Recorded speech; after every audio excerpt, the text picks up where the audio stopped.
السلام علیکم ورحمۃ اللہ وبرکاتہ۔ الحمدللہ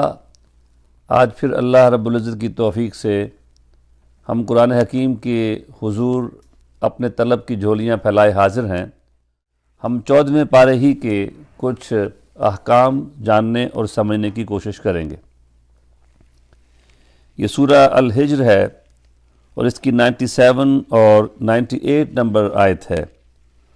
اور یہاں پہ اللہ رب العزت نے ارشاد فرمایا وَلَقَدْ نَعْلَمُ أَنَّكَ يَضِيقُ صَدْرُكَ بِمَا يَقُولُونَ فَسَبِّحْ بِحَمْدِ رَبِّكَ وَكُن مِّنَ السَّاجِدِينَ وَاعْبُدْ رَبَّكَ حَتَّى يَأْتِيَكَ الْيَقِينُ۔ یعنی رنج و علم دور کرنے کا ایک نسخہ اور فارمولہ عطا کیا اللہ رب العزت نے، اور ارشاد ہوا کہ بے شک ہم جانتے ہیں کہ آپ کا دل، آپ کا سینہ ان کفار کے استہزاء والی باتوں سے تنگ ہوتا ہے۔ فَسَبِّحْ بِحَمْدِ رَبِّكَ وَكُن مِّنَ السَّاجِدِينَ، بس آپ اپنے رب کی پاکی بیان کیجئے، تسبیح کیجئے اور اس کے حضور سجود بجا لائیے، نماز پڑھیے، سجود نیاز پیش کیجئے۔ وَاعْبُدْ رَبَّكَ حَتَّى يَأْتِيَكَ الْيَقِينُ، اور اپنے رب کی بندگی کیجئے جب تک کہ یقینی لمحہ نہیں آ جاتا ہے۔ تو یہاں پہ حضور سرکار دو عالم صلی اللہ تعالیٰ علیہ وآلہ وسلم پر مکہ والے استہزاء کرتے تھے، طعن و تشنیع کرتے تھے، آپ کی دعوت کا انکار کرتے تھے، اور آپ ان کی بھلائیوں کے حریص تھے، آپ ان کو گمراہیوں سے نکالنا چاہتے تھے، اور وہ اس کے جواب میں آپ کے ساتھ ترش اور سخت رویہ اختیار کرتے تھے۔ تو یقین ظاہر ہے ان حالات میں آپ کا کبیدہ خاطر ہونا اور آپ کا پریشان خاطر ہونا اور آپ کے دل پر ایک ملال کی کیفیت کا طاری ہونا، یہ فطری امر تھا۔ تو اللہ رب العزت نے فرمایا کہ ہم جانتے ہیں کہ آپ ان لوگوں کی باتوں کی وجہ سے آپ کا سینہ مبارک جو ہے وہ تنگ ہوتا ہے، تو بس آپ اپنے رب کی تسبیح بیان کیجئے۔ تو یہاں پر مفسرین اکرام نے لکھا کہ حضور سرکار دو عالم صلی اللہ علیہ وآلہ وسلم کے وسیلہ نور سے آپ کے غلاموں کو بھی یہ نسخہ شفا دے دیا گیا کہ جب کبھی تم پریشان ہو جاؤ، جب کبھی تم کسی الجھن میں گر جاؤ اور تمہارا دل تنگ ہونے لگے، کبھی کوئی ایسی سچویشن اور ایسے حالات پیدا ہو جائیں کہ گھبراہٹ تمہیں گھیر لے اور تمہارا سینہ بھنجتا ہو، تو اس وقت بہترین نسخہ شفا یہ ہے کہ تم اپنے پروردگار کو یاد کرو، تم اپنے خالق کی تسبیح بیان کرو، اور تم اس کے سامنے رکوع اور سجود میں کھڑے ہو جاؤ۔ اور یہ بھی حضور سرکار دو عالم صلی اللہ علیہ وآلہ وسلم کی سنت مبارکہ ہے کہ آپ جب بھی کبھی کوئی مشکل پیش آتی تو آپ فوراً اللہ کے حضور نماز میں کھڑے ہو جاتے، اور حدیث نور میں یہ بات ملتی ہے کہ یہاں تک کہ اگر تیز ہوا بھی چلتی نا تو رسول پاک صلی اللہ علیہ وآلہ وسلم فوراً نماز کے لیے کھڑے ہو جاتے اور نماز ادا کرتے۔ تو نماز میں کس طرح ہماری یہ نسخہ شفا کس طرح ہے اس تنگی اور اضطراب کے عالم میں، کہ جب ہم نماز میں کھڑے ہوں گے تو ہم دنیا و ما فیہا سے بیگانہ ہو جائیں گے۔ ایسی نماز اللہ ہمیں نصیب کرے کہ جیسا کہ حضور سرکار دو عالم صلی اللہ علیہ وسلم سے جب حدیث جبریل میں احسان کا سوال ہوا تو آپ نے یہی تو ارشاد فرمایا تھا کہ ان تعبد اللہ کأنک تراہ، کہ تم اللہ کی ایسے بندگی کرو کہ گویا تم اسے اپنے سر کی آنکھوں سے دیکھ رہے ہو، اور اگر یہ مشکل ہو تو یہ سوچ لو کہ انہ یراک، کہ وہ تمہیں دیکھتا ہے۔ تو نماز اگر اس خشوع و خضوع سے پڑھی جائے گی تو ہم دنیا و ما فیہا سے بیگانہ ہو جائیں گے، تو دنیا کے جو اضطرابات ہیں وہ یقیناً ہمیں بھول جائیں گے۔ اور اگر ہماری نماز اس سطح کی نہ بھی ہو تو جب نماز میں ہم کھڑے ہوں گے تو نماز کے اندر اللہ کا پاک کلام پڑھیں گے، سجدہ کریں گے، رکوع کریں گے، تو ہمارا دل جو ہے اس کی طرف متوجہ ہوگا۔ اور اسی طرح جب نماز ہم پڑھتے ہیں، نماز میں کھڑے ہوتے ہیں، تو ایک تو یہ خیالات مرتکز ہوتے ہیں پروردگار کی طرف، اور دوسرے جب مصیبت ہم پہ آئی ہوئی ہوگی تو یقیناً ہمارا دل وہ اس اضطراب کی کیفیت میں روئے گا، بلکے گا اور اپنے مالک سے فریاد کرے گا۔ تو یہ ایک ایسا نسخہ ہے کہ جب بندہ خدا کا اپنے خدا کے سامنے جھک جاتا ہے اور اس کے دل کی دھڑکنیں پکارتی ہیں اپنے پروردگار کو، اور اس کے آنکھوں کے آنسو جو آبگینے چھلکتے ہیں، تو یہ جو ایک اضطراب کی جو آگ ہے نا، یہ آنکھوں سے برستے ہوئے آنسوؤں کی جھڑی اور دکھ اور تکلیف اور اضطراب کی اس آگ کو بجھا دیتی ہے۔ تو فرمایا فَسَبِّحْ بِحَمْدِ رَبِّكَ وَكُن مِّنَ السَّاجِدِينَ، اور اپنے رب کی تسبیح بیان کیجئے اور اس کے حضور نماز سجود نیاز پیش کیجئے۔ اور یہ عبادت کب تک ہوگا؟ وَاعْبُدْ رَبَّكَ حَتَّى يَأْتِيَكَ الْيَقِينُ۔ اب مفسرین کرام نے یہاں یقین کے حوالے سے ایک تو جمہور کا موقف یہ ہے کہ اس سے مراد یقینی لمحہ ہے، یعنی وقت اجل ہے، آخری سانس تک، یعنی وَاعْبُدْ رَبَّكَ حَتَّى يَأْتِيَكَ الْيَقِينُ، تم اپنے رب کی بندگی کرتے رہو، اس کی غلامی میں تم جتے رہو تاکہ تمہارا آخری سانس آ جائے، آخری لمحہ آ جائے، وہ یقینی اجل کا لمحہ آ جائے، تو اس وقت تک تم اس کے لیے رہو۔ اور دوسرا اگر یقین کا جو لغوی معنی لیا جائے کہ وہ یہ ہے کہ ادراک، کسی شے کا ادراک اس طرح ہونا، اس کے حقیقت کے مطابق اس کو جان لینا، جیسے کہ اس کی حقیقت ہے اس تک اس کو پہنچ جانا، یا اپنے نسب العین اور اپنے جو نظریہ ہے اس کی سچائی کا، ایمان کی اس کی حقیقت کا دلائل و برہان کے ساتھ اس کا ادراک ہو جانا، اور یہ دل میں یہ بات جاگزیں ہو جانا کہ یہی حق ہے اور یہی سچ ہے اور اس کے سوا کوئی سچ نہیں ہے۔ تو کہا کہ تم اس وقت تک اپنے رب کی بندگی کرتے رہو کہ جب تمہیں یقین کی دولت تمہیں مل جائے، یقین کا نور تمہارے رگ و پے میں سرایت کر جائے، اور پھر اس طرح یقین کے ساتھ تم اپنے پروردگار کی عبادت کرو کہ تمہارے قلب و روح میں یہ بات اتر جائے کہ وہی تمہارا مالک ہے اور وہی تمہارا خالق ہے، اور تم اسی کے حضور کھڑے ہو، اور تم اسی کی بندگی کر رہے ہو، اور تم اسی کی عبادت کر رہے ہو، اور اسی کے لیے تم یہ سجود نیاز لٹا رہے ہو۔ تو یہ بھی ایک وَاعْبُدْ رَبَّكَ حَتَّى يَأْتِيَكَ الْيَقِينُ، اور جمہور نے اس سے مراد یہی لیا ہے کہ تم اس وقت تک اللہ کی بندگی میں لگے رہو جب تک تمہارا وقت آخر جو ہے وہ نہیں آ جاتا ہے۔ تو اس پہ حضور سرکار دو عالم صلی اللہ علیہ وسلم نے، معافی چاہتا ہوں آج کوئی میری طبیعت ٹھیک نہیں ہے، لیکن اللہ اکبر، حضور سرکار دو عالم صلی اللہ علیہ وآلہ وسلم نے ارشاد فرمایا تھا کہ ایک بندہ جو ہے وہ نیک کام کرتا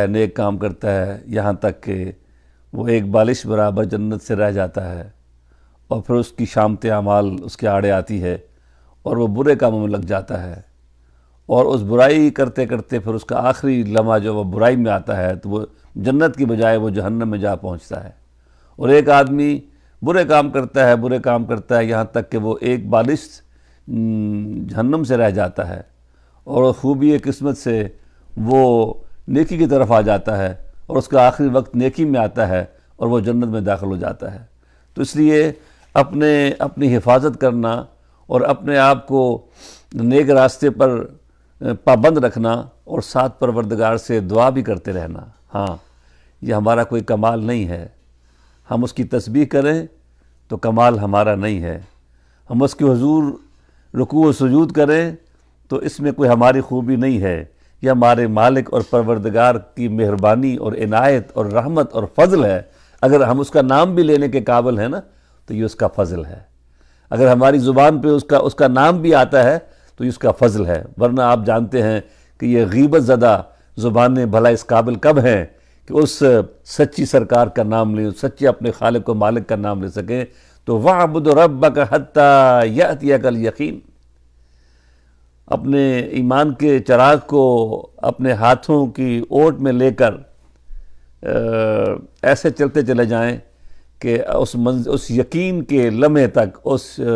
یقینی اجل کے لمحے تک ہم اپنے اس ایمان کے چراغ کی لو کو بچا کے چلیں۔ اوٹ میں حادثوں کی آندھیوں میں یاد کے بجھتے چراغ، حادثوں کی آندھیوں میں یاد کے بجھتے چراغ، اوٹ میں ہاتھوں کی لے کر ریگتا رہتا ہوں میں۔ یا پھر جو کسی نے کہا تھا کہ پریا اس دا جانیے جس دا توڑ چڑھے، مالک مالک ہمارے اس عہد کو توڑ چاڑ دینا، مالک تیرے سے ہمارا جو رشتہ ہے، جو تیری ہم بندگی کا تو نے ہمیں جو نور عطا کیا ہے، پروردگار اپنی توفیق ہم سے سلب نہ کرنا، اپنا فضل ہمیشہ ہمارے شامل حال رکھنا، ہماری پیشانیوں سے سجدوں کا نور واپس نہ لینا، ہماری کمرے اپنے حضور رکوع میں جھکائے رکھنا، ہمیں ہمیشہ اپنے باب کرم پہ عز و انکسار کا پیکر بنا کے استادہ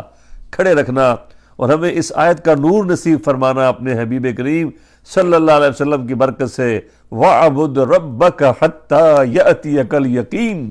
ہمیں منزل یقین پر فائز المرام فرما دینا۔ پھر فرمایا کہ اللہ تعالیٰ کی نعمتوں کا شمار ناممکن ہے۔ وَإِن تَعُدُّوا نِعْمَتَ اللَّهِ لَا تُحْصُوهَا، اگر تم اس کی نعمتوں کا شمار کرنا چاہو تو تم اس کی نعمتوں کو گن نہیں سکتے ہو۔ اللہ تعالیٰ غفور الرحیم ہے۔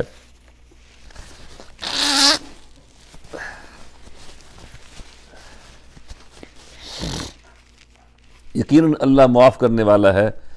تو اس کی نعمتیں تو بے شمار ہیں، اس کی نعمتیں تو لا تعداد ہیں۔ اگر ہم گننا چاہیں تو چاروں طرف ہمارے نعمتوں کے دسترخوان سجے ہوئے ہیں، اور آسمان سے برستے بادل اور یہ فضائیں اور یہ ہوائیں، یہ آج کل پرسوں آپ نے دیکھا کہ کہا جی فلاں ملک میں آکسیجن کا ذخیرہ ایک دن کے لیے ختم ہونے والا ہے، تو ایک کوہرام مچ گیا جی بھارت میں آکسیجن کی کمی ہونے والی ہے، اور ہسپتالوں میں اس بہت کم سٹاک رہ گیا ہے، اور پتہ نہیں کیا ہوگا۔ کشمیر کے لوگوں کو جو ذبح کرتے رہے تو انسانیت نہیں جاگی، انسانیت کا ضمیر نہیں جاگا، عالم انسانیت نہیں بیدار ہوا، مگر یہاں، اور ہم یہ نہیں کہہ رہے کہ یہ نہیں جاگنا چاہیے تھا، جاگنا چاہیے، اور یہ اچھی بات کی پاکستانی حکومت نے کہ انہوں نے آفر کیا کہ ہم اس مشکل گھڑی میں ہم آپ کے ساتھ ہیں کہ ہم خدمت کر سکیں۔ لیکن جو میں کہنا چاہ رہا ہوں وہ یہ ہے کہ ایک دن کا اگر سٹاک کم ہو جائے آکسیجن کا تو پوری دنیا میں کوہرام مچ جاتا ہے۔ کیا کبھی ہم نے غور کیا کہ ہمارے مالک نے، پروردگار نے، خالق نے ہمارے چاروں طرف جو آکسیجن کے یہ دریا بہا رکھے ہیں، سمندر بہا رکھے ہیں بغیر کسی اس کے کوئی قیمت کے، اور جو روشنی روزانہ سورج ہمارے اوپر اونڈھیل رہا ہے حرارت اور اجالوں کی صورت میں، کیا یہ نعمت کیا کم ہے؟ اور جو زمین اپنی کوکھ سے ہمارے لیے غلہ اور اناج اگل رہی ہے، کیا یہ کسی نعمت سے کم ہے؟ اور یہ آتے جاتے موسم، کبھی سردی ہے، کبھی گرمی ہے، کبھی بہار ہے، کبھی خزاں ہے، اور یہ کھلتے اور مسکراتے ہنستے ہوئے اور ہماری مشام و جا کو خوشبوؤں سے معطر کرتے ہوئے پھول، کیا یہ کسی نعمت سے کم ہیں؟ اور پھر وہی کل والی بات کہ جو میں بول رہا ہوں اور آپ سن رہے ہیں اور ہم دیکھ رہے ہیں، یا کیا یہ کسی نعمت سے کم ہے؟ قرآن فرماتا ہے وَإِن تَعُدُّوا نِعْمَتَ اللَّهِ لَا تُحْصُوهَا، اگر تم شمار کرنا چاہو تو تم اپنے شمار نہیں کر سکتے ہو۔ پھر فرمایا کہ متقین کی قابل رشک موت ہے، تم تقوی اختیار کرنے والے بن جاؤ، پھر مالک کی عطائیں دیکھنا۔ اور تقوی کیا ہے؟ کہتے ہیں تقوی یہ وقایت سے ہے، تو اس کا معنی یہ ہے کہ بچنا یا بچانا، اپنے آپ کو بچانا یا بچ جانا، کس سے؟ جتنے بھی وہ کہتے ہیں کہ جتنے بھی رذائل ہیں ان سے اپنے آپ کو بچانا، جتنے بھی برے کام ہیں، برے اخلاق ہیں، ان سب سے اپنے قبائے کردار سے برائی کے ایک ایک کانٹے کو چن کے اپنے آپ سے الگ کر دینا اور اپنے آپ کو بچا لینا۔ یا حسن جہاں بھی ہے، خوبی جہاں بھی ہے، کمال جہاں بھی ہے، اچھائی جہاں بھی ہے، بر جہاں بھی ہے، نیکی جہاں بھی ہے، بھلائی جہاں بھی ہے، وہ یہ سارے جو پھول ہیں ان کو جتنے رنگ ہیں جو حسن جمال کے، ان کو اپنے اندر سمو لینا، اس کا نام تقویٰ ہے۔ اچھائیوں کو اختیار کرنا اور برائیوں کو چھوڑ دینا، اس کا نام تقویٰ ہے۔ اور جب انسان اس طرح کاربند ہو جاتا ہے، اس کی رگ و ریشے میں یہ چیز سرایت کر جاتی ہے، نیکی خون کی طرح اس کے دوران خون میں گردش کرتی ہے، اور ایسا اس نے ایک امیون سسٹم اس کے اندر ڈیولپ ہو جاتا ہے، اسپرچول امیون سسٹم، کہ جیسے ہی کوئی برائی آنے لگتی ہے تو وہ اینٹی باڈیز بن کر اس کو فوراً انگلف کر لیتی ہے، ختم کر دیتی ہیں اس کو، تو پھر وہ تقویٰ حاصل کرنے والا بن جاتا ہے۔ تو جو ایسی زندگی گزارتا ہے متقین کی، تو رب نے کہا وہ متقی ہیں جن کی روحیں فرشتے قبض کرتے ہیں اس حال میں کہ وہ خوش ہوتے ہیں۔ اس وقت فرشتے کہتے ہیں اے نیک بختو، سلامتی ہو تم پر، داخل ہو جاؤ جنت میں ان نیک اعمال کے باعث جو تم کیا کرتے تھے۔ سورہ النحل کی 32 نمبر آیت ہے، اور وہ ان کو کہتے ہیں، حدیث میں آتا ہے فرشتے جب آتے ہیں نیک لوگوں کے لیے اور متقین کے لیے، جو فرشتے آتے ہیں وہ خوب روح ہوتے ہیں، وہ خوش روح ہوتے ہیں، وہ خوش گفتار ہوتے ہیں، وہ نرم مزاج ہوتے ہیں، حسین لباسوں میں، حسین شکل و صورت کے ساتھ، اور شہد اور شیریں لہجوں کے ساتھ وہ آتے ہیں، اور انہیں کہتے ہیں کہ چلو تمہیں تمہارے مالک کا بلاوا آیا ہے، اور وہ کہتے ہیں السلام علیکہ یا ولی اللہ، اللہ یکرہ علیکہ السلام، اے اللہ کے دوست، اللہ کے ولی، تم پر سلام ہو، اللہ نے تمہیں سلام بھیجا ہے، اللہ آپ کو بلا رہا ہے۔ اور کہتے ہیں کہ بندہ مومن اور متقی کی روح ایسے نکلتی ہے جیسے پھول سے خوشبو نکلتی ہے، اتنی بھی تکلیف نہیں ہوتی اس کو، جیسے پھول سے خوشبو نکلتی ہے، اس گداز اور نرماہٹ اور لطافت کے ساتھ اس کے وجود سے وہ روح جو ہے وہ جدا ہو جاتی ہے، اور جو فاسق و فاجر ہے، جو کافر ہے، اس کی روح ایسے نکلتی ہے کہ جیسے کانٹے دار جھاڑی ہو اور اس کی نس نس میں اس کو گزار دیا گیا ہو اور کھینچ کے پھر اس کو نکالا جا رہا ہو۔ ہے اللہ کریم ہمیں ایمان پہ رکھے، ہمیں نیکی پہ رکھے، ہمیں تقویٰ پہ رکھے، اور ہمیں خوش روح اور خوش خو فرشتے جو ہے ہمیں لینے کے لیے آئیں، اور جب وہ لینے کے لیے آئیں تو ہمارے مالک کا سلام لے کے آئیں کہ چلو تمہیں تمہارا مالک بلا رہا ہے، تمہارے مالک نے تمہیں سلام بھیجا ہے۔ اور پھر یہ کہا کہ کافر اور مومن کی مثال کیا ہے؟ بیان فرمائی ہے اللہ تعالیٰ نے ایک مثال، وہ یہ کہ ایک بندہ جو مملوک ہے اور کسی چیز پر قدرت نہیں رکھتا، اور اس کے مقابلہ میں ایک وہ بندہ ہے جسے ہم نے رزق دیا ہے اپنی جناب پاک سے رزق حسن، پس وہ خرچ کرتا رہتا ہے اس سے پوشیدہ اور اعلانیہ طور پر۔ اب تم ہی بتاؤ کیا یہ برابر ہے؟ الحمدللہ حقیقت حال واضح ہو گئی، بلکہ ان میں سے اکثر اس حقیقت کو جانتے نہیں ہیں۔ اب جو لوگ کہتے ہیں کہ جی یہ انبیاء اولیاء ہماری ہی طرح کے بشر ہیں،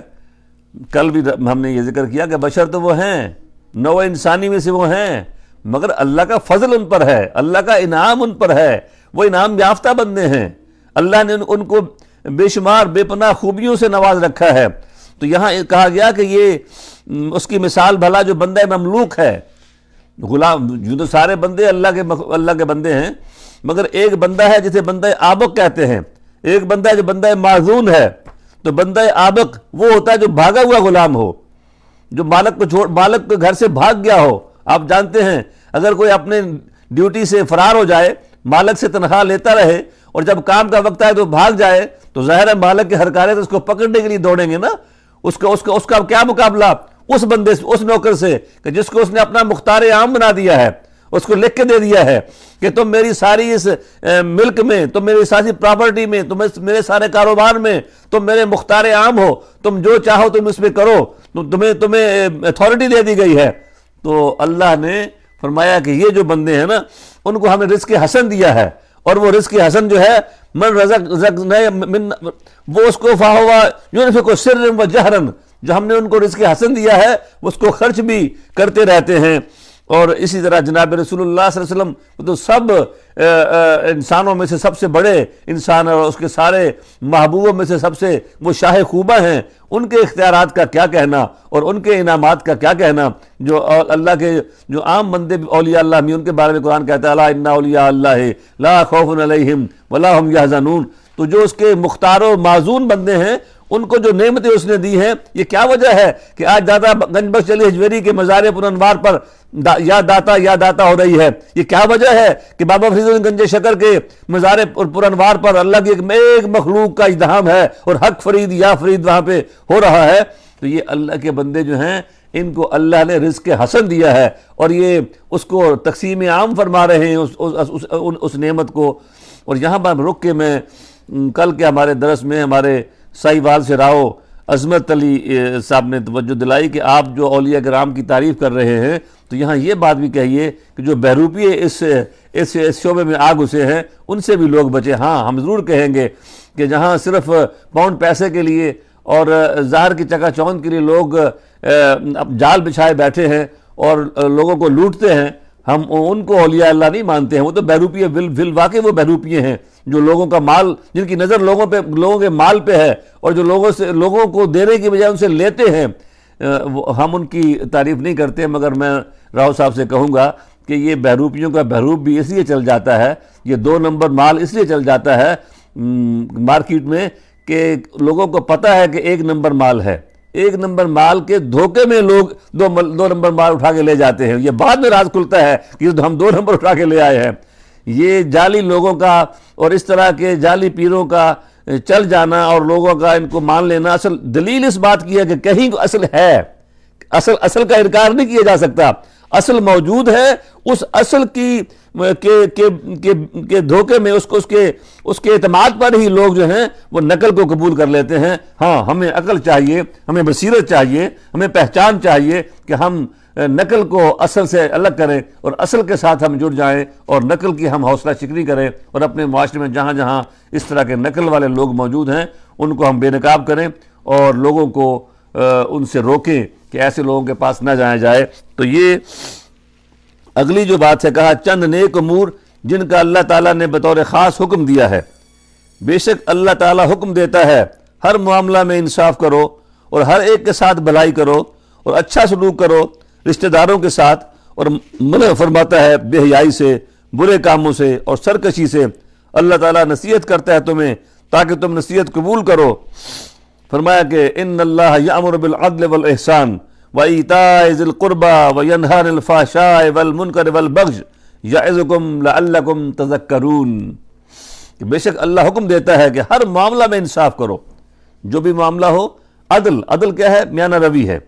اپنے سارے معاملات میں، بات میں، اپنے لوگوں سے معاملہ کرنے میں، کاروبار کرنے میں، ہر معاملے میں میانہ روی جو ہے یہ اسلام کا ایک مزاج ہے، اور ہمیں اسی پہ رہنا چاہیے۔ اور ہر ایک کے ساتھ بھلائی کرو، دوسرے انسانوں کے خیر خواہ بن جاؤ، تم لوگوں میں سے بہترین ہو جاؤ گے، خیر الناس من ینفع الناس کی تم مثال بن جاؤ گے۔ اور پھر کہا اور اچھا سلوک کرو رشتہ داروں کے ساتھ، اور رشتہ داروں میں سب سے بڑے رشتہ دار تو ہمارے ماں باپ ہیں، تو لہٰذا ماں باپ سے اچھا سلوک کرنا، بہنوں بھائیوں سے اچھا سلوک کرنا، رشتہ داروں سے اچھا سلوک کرنا۔ قرآن کہتا ہے کہ اللہ نے حکم دیا ہے کہ ایتاء ذی القربیٰ، جو اہل قرابت ہیں ان کو عطا کرو، ان کو دو، اپنے ہاتھ اپنی مٹھیاں بھینچو نہیں، بلکہ جو نعمتیں تمہیں ملی ہیں ان کو شریک کرو، ان کو لوگوں کو اس میں شریک کرو۔ اور یہ بھی عجب بات ہے کہ خوشیاں اور نعمتیں یہ بانٹنے سے بڑھتی ہیں، اور دکھ جو ہیں یہ بانٹنے سے کم ہوتے ہیں۔ اللہ ہمیں خوشیاں تقسیم کرنے، بانٹنے اور لوگوں کے دکھوں میں کمی کی ہمیں توفیق عطا فرمائے۔ اور فرمایا کہ منع فرماتا ہے بے حیائی سے اور برے کاموں سے اور سرکشی سے۔ اللہ تعالیٰ نصیحت کرتا ہے تاکہ تم نصیحت قبول کرو۔ پھر عہد و پیمان پورے کرو۔ یہ دیکھیے بار بار یہ تذکرہ آ رہا ہے، جتنے بھی ہم پچھلا پڑھتے آ رہے ہیں اور سنتے آ رہے ہیں، کہا کہ اور پورا کرو اللہ تعالیٰ کے عہد کو جب تم نے اس سے عہد کر لیا ہے، اور نہ توڑو اپنی قسموں کو انہیں پختہ کرنے کے بعد، حالانکہ تم نے کر دیا ہے اللہ تعالیٰ کو اپنے اوپر گواہ، بے شک اللہ تعالیٰ جانتا ہے جو تم کرتے ہو۔ تو ان العہد کان مسئولا، بے شک عہد جو ہے وہ تو اس کے بارے میں تو پوچھا جائے گا، ہر حال میں تم سے اس کا سوال ہونا ہے۔ اس لیے کبھی بھی ہمیں وعدہ خلافی لوگوں سے ہو یا وعدہ خلافی کسی قوم سے ہو، یہ ہوا اکھاڑ دیتی ہے، یہ بندے کا جو وقار ہے اس میں کمی لاتی ہے۔ تو اس لیے اس سے منع کیا گیا۔ پھر نیک عمل کرنے والے ہر مرد و عورت کے لیے حیات پاکیزہ کی خوشخبری ہے۔ من عمل صالحا من ذکر او انثی فہو مؤمن فلنحینہ حیاتا طیبہ، جو بھی نیک کام کرے مرد ہو یا عورت بشرطے کہ وہ مومن ہو، ہم اسے عطا کریں گے ایک پاکیزہ زندگی، اور ہم ضرور دیں گے انہیں ان کا اجر ان کے اچھے کاموں کے عوض جو وہ کیا کرتے تھے۔ حضور پیر صاحب پیر محمد کرم شاہ صاحب علیہ رحمہ نے یہ ایک بار درس میں یہ فرمایا کہ یہ حیاتاً طیبہ جو ہے یہ صرف اس دنیا کی کامیابی نہیں ہے، یہ ایک یہاں کی کامیابی بھی ہے اور آخرت کی کامیابی بھی ہے۔ اگر ہم عمل صالح کریں گے تو اللہ تعالی ہمیں یہاں کی بھی پاکیزہ زندگی عطا فرمائے گا، یہاں کا بھی حسن ہمیں عطا فرمائے گا، یہاں کی بھی راحتیں ہمیں عطا فرمائے گا۔ اور ربنا آتنا فی الدنیا حسنہ وفی الآخرۃ حسنہ کا جو کمال ہے، اس کا جو فیضان ہے وہ ہمیں میسر آ جائے گا۔ پھر کہا قرآن پاک کی تلاوت سے قبل اللہ تعالیٰ سے پناہ مانگا کرو۔ جب قرآن پاک پڑھنے لگو تو شیطان مردود سے پناہ مانگ لو، رب تعالیٰ کی پناہ میں آ جاؤ کہ شیطان کے حربوں ہیلوں حملوں سے بچ جاؤ گے۔ یہ پڑھ لو اعوذ باللہ من الشیطان الرجیم بسم اللہ الرحمن الرحیم۔ اللہ کا عطا کردہ حلال و طیب رزق کھاؤ اور شکر ادا کرو۔ پھر کہا توبہ کرنے والوں کے لیے رب مصطفیٰ صلی اللہ علیہ وسلم غفور الرحیم ہے۔ پھر بے شک آپ کا رب ان کے لیے جنہوں نے غلطی کی لیکن نادانی سے پھر انہوں نے توبہ کر لی اس کے بعد اور اپنے آپ کو سنوار لیا، بے شک آپ کا پروردگار اس کے بعد ان کے گناہوں کو بہت بخشنے والا اور ان پر رحم کرنے والا ہے۔ میں نے جو نقطہ غور اس پہ عنوان میں دیا کہ توبہ کرنے والوں کے لیے رب مصطفیٰ غفور الرحیم ہے۔ رب تو وہ ساری کائنات کا ہے، مگر رب اپنا تعارف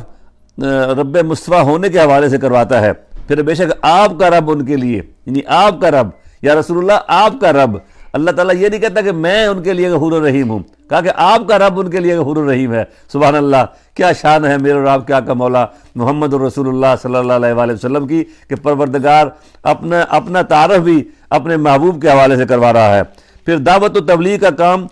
شائستہ بحث و مناظرہ اور حکمت و نصیحت سے کیجیے۔ یہ بڑا قابل غور نقطہ ہے، وقت بھی میرے پاس اب کم رہ گیا ہے، مگر میں یہ کہوں گا کہ وہ لوگ جو ہمارے اس شعبے سے وابستہ ہیں، جنہوں نے کار دعوت اور کار تبلیغ اپنے مرضی اور رضا سے یہ منتخب کیا ہے کہ وہ اس شعبے میں کام کر رہے ہیں، ان کے جو ماتھے جو ہیں ان پہ شکنیں نہیں ہونی چاہیے، ان کے لہجے تلخ نہیں ہونے چاہیے، ان کی زبانوں سے شعلے نہیں اگلنے چاہیے، اور ان کے لہجے میں لوگوں کے دل کاٹ دینے والے الفاظ نہیں ہونے چاہیے، بلکہ فرمایا کہ اے محبوب بلائیے لوگوں کو اپنے رب کی راہ کی طرف، ادعو الی ربک، اپنے رب کی طرف بلائیے، موعظۃ حسنہ، جو ایک اچھا واعظ جو ہے، حسین جو نصیحت ہے اس کے ذریعے، اور بحث و مناظرہ اگر کرنا پڑ جائے وجادلہم باللتی ہی احسن، اگر مناظرہ بھی کرنا پڑ جائے، اختلاف رائے بھی ہو جائے، اور اگر بحث بھی کرنی پڑ جائے تو پھر بھی غصے میں نہ آئیے، گالی گلوچ نہ کیجیے، بلکہ پیار سے اور محبت سے، نرم اور شیریں لہجے سے، حکمت سے، دانائی سے، اپنے دلائل کے ساتھ ان کو راغب کیجیے، اور ایسا نہ ہو یہ طریقہ ہے تو یہ جو بے شک آپ کا رب خوب جانتا ہے اسے جو بھٹک گیا اس کے راستہ سے، اور خوب جانتا ہے ہدایت پانے والوں کو۔ اور پھر کہا حضور نبی اکرم صلی اللہ علیہ وسلم کو اور ان کے وسیلہ سے امت کو صبر و ثبات کا حکم دیا گیا، اور آپ صبر فرمائیے، اور نہیں ہے آپ کا صبر مگر اللہ تعالیٰ کی توفیق سے، اور رنجیدہ نہ ہوا کریں ان کی ہٹ درمی پر، اور نہ غمزدہ ہوا کریں ان کی فریب کاریوں پر، بے شک اللہ تعالیٰ ان کے ساتھ ہے جو اس سے ڈرتے ہیں اور نیک کاموں میں سرگرم رہتے ہیں۔ اگر آپ نیک کاموں میں سرگرم رہتے ہیں اور اگر اللہ کا ڈر آپ کے سینے میں ہے تو پھر کسی اور سے ڈرنے کی ضرورت نہیں ہے۔ جس سینے میں اللہ کا ڈر آ گیا پھر کوئی اور ڈر اسے ڈرا نہیں سکتا ہے، اور جو نیک کاموں میں لگا ہوا ہے پھر اس کو کوئی پریشانی نہیں ہونی چاہیے، اس کو شکر بجا لانا چاہیے کہ مالک تیرا شکر ہے تو نے ہمیں نیک کاموں میں لگا رکھا ہے، اور صبر کے ساتھ رہیے، اور اللہ تعالیٰ کی توفیق سے، یعنی اللہ تعالیٰ سے اس کی توفیق بھی مانگیے۔ میری بات میں اپنی سمیٹتا ہوں، باقی عنوان انشاءاللہ شام کے ہم حصے میں 14ویں پارے کے ہم پورے کریں گے۔ حضور داتا گنج بخش علی حجویری رحمۃ اللہ تعالیٰ نے جب کسی نے سوال کیا تو کشف المحجوب کو انہوں نے جب لکھنا شروع کیا تو کہا کہ سب سے پہلے میں نے اپنی نیت ٹھیک کی ہے کہ یہ میں صرف اور صرف اللہ کے لیے میں لکھ رہا ہوں، اور پھر میں نے اسے یا اپنے علم پہ مجھے بھروسہ نہیں ہے، پھر اللہ سے میں نے توفیق طلب کی ہے کہ اللہ مجھے توفیق دے، تو اتنی بڑی جو ہستی ہیں وہ بھی اللہ کی توفیق طلب کر کے کوئی نیک کام کرتے ہیں، تو مجھے اور آپ کو جو بھی ہم نیک کام کریں ہمیں اللہ سے توفیق طلب کرنا چاہیے، اور جب مشکلات آئیں تو ہم اس سے صبر طلب کرنا چاہیے، اور ہمیں ہر دم نیک کام میں لگے رہنا چاہیے، اور ہمیں اپنے مالک کو یاد کرتے رہنا چاہیے، اور اسی کے سامنے ہمیں جھکے رہنا چاہیے، اسی کی تسبیح ہمیں کرنی چاہیے، اسی کے حضور ہمیں رکوع و سجود لٹانے چاہیے، اور ہمیں اگر غلطی ہو جائے تو اس سے توبہ کر لینی چاہیے۔ اللہ تعالیٰ مجھے اور آپ کو عمل کی توفیق عطا فرمائے۔